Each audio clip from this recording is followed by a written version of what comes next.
Все началось с того, что я просто стоял и витал мыслями где-то в облаках. А в этот момент парень, что был рядом, повернулся ко мне и чихнул вот так.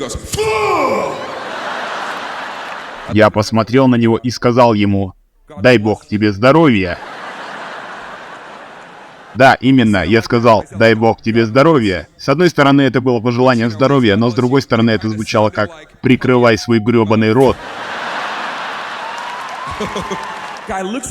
Затем этот парень смотрит на меня и говорит: «Я атеист».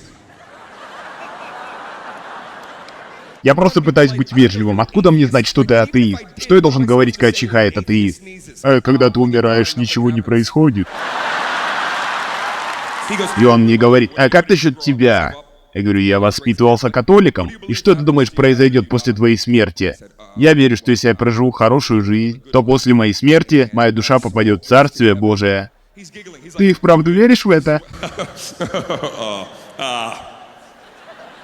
Он смеялся над моей верой, и в общем я его спросил: «Окей, как насчет тебя? Что произойдет, когда ты умрешь?» В этот момент он стал таким серьезным, будто собирался преподать мне урок, и сказал: «Я знаю, что произойдет после моей смерти. Когда я умру, меня похоронят, мое тело и земля станут едины, и я вернусь в этот мир в виде огромного красивого дерева».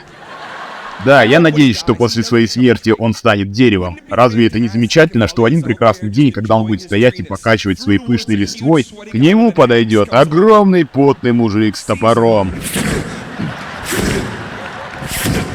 срубает его, затем обматывает цепью и тащит через грязь на лесопилку, на которой его перерабатывают. Затем перемалывают и делают из этого бумагу, а на бумаге печатают Библию.